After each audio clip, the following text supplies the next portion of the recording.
I'm supposed to be playing a game of war, but this one player keeps kicking my ass. Legend 27. Hello guys, my name is Sam and welcome back to swtor Central, and in this video I'm going to be talking about Star Wars The Old Republic being voted as having the worst business model of 2016 for an MMORPG. So sit back, relax and prepare yourself for some pretty brutal honesty.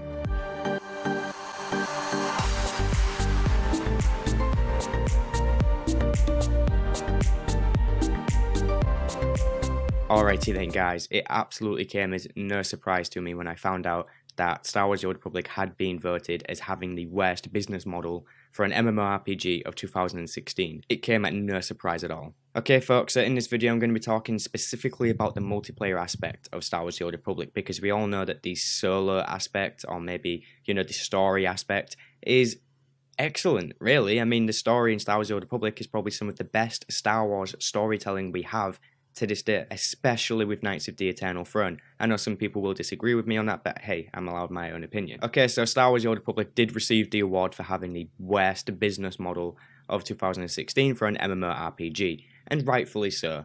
Well deserved. Okay, now let's talk about why they received this award. Okay, so with near the end of 2016, we did see the launch of Star Wars The Old Republic's latest expansion, which is Knights of the Eternal Throne. Now, with this expansion, you are pretty much forced to subscribe to benefit from anything after level 70. Because let's face it, when you hit max level in an MMO, you are playing the endgame, right? And to be able to benefit from the endgame in Star Wars The Old Republic, they made it so that you have to be a subscriber to even access the reward. Now, they are making some changes in January to the current endgame gearing system, which is Galactic Command, which isn't really going to impact this whole bad business model thing when it comes to the gearing in endgame or anything to do with the endgame at all, because you still have to be subscribed to the game to progress in your gearing. Now, there may be some elements that you can still do, like PvP. You can still do that as a free-to-play player or as a preferred status player, having unlocked the expansion through your subscription.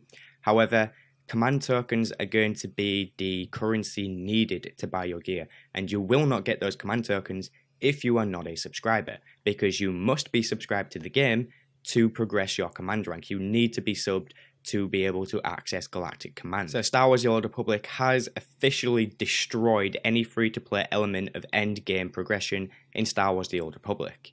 You must now be subscribed. Now, I'm not saying that people should be able to access this kind of stuff for free, right? Because I do have quite a strong opinion when it comes to people who think that they should receive everything for free. However, there should still be some leniency there, especially for people who are now preferred status or having supported the game before. So the people who have actually spent money on the game can still receive rewards from endgame, right? Now, this is only one of the factors which has led to Star Wars The Old Republic receiving this bad business model award. Now, while I was reading through this article on Massively OP, everything that I saw, I pretty much agree with all of it, especially with the person called Larry Everett, who does work for this article. He writes mainly about Star Wars The Old Republic, as far as I know, and everything he said was spot on about Star Wars The Old Republic. They've had too much of a focus on the cartel market this past year or so. Way too much of a focus, in fact, that they've drove the economy of the game to just explode. Like, the in-game economy of Star Wars The Old Republic right now is insane. Now, let's just say, for example, before this year in 2015, you could go to our in-game auction house and some of the rarest items in the game would be up for a listing of around between 50 and 100 million credits. And that would only be maybe 2 or 3 specific items, right? And they would have to be so rare to be up for that price. And even then, not that many people would really buy those kind of things, because those were like the highest listed prices of anything. It was ridiculous. However, it was justified by the fact that they were so rare in game. These days, in 2016, you will see multiple rare items on our in-game auction house for triple the amount that I just said. In fact, I've seen things sell on the GTN for 200 million credits upwards, and that is insane. The economy of Star Wars The Old Republic is terrible. It is so terrible. Now, before I just continue to my next statement here, I just really want to point out that this game does have some of the best storytelling I've ever seen, especially for a Star Wars game, and the game definitely does have its faults. Now, here's what I want to talk about, right? Is Star Wars The Old Republic the worst MMORPG of 2016?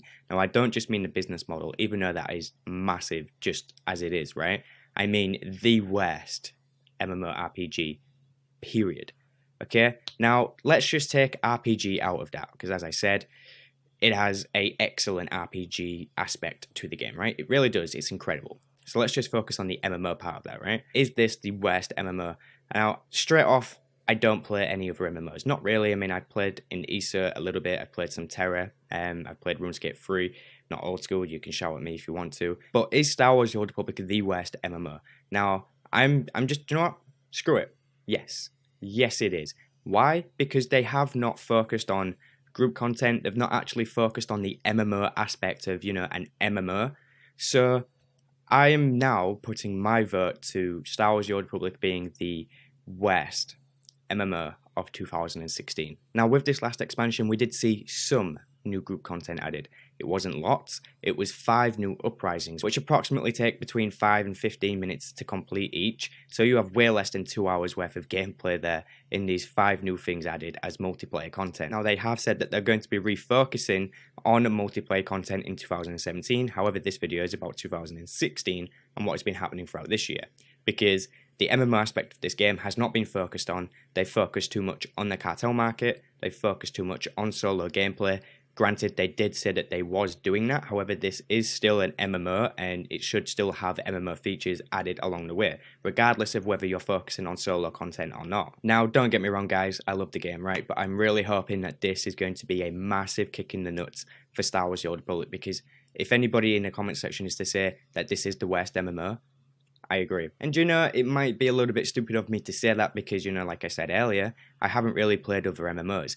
But I don't think I'm really going to need to go and play other MMOs to see that they actually are an MMO, right? I mean, for crying out loud, just look at what they've added to this game in the past couple of years. It is nowhere near enough for it to keep up the label of an MMO. Star Wars: The Old Republic, I love it. I'm not mad. I'm disappointed. Here is to hoping that 2017 will make this MMO great again.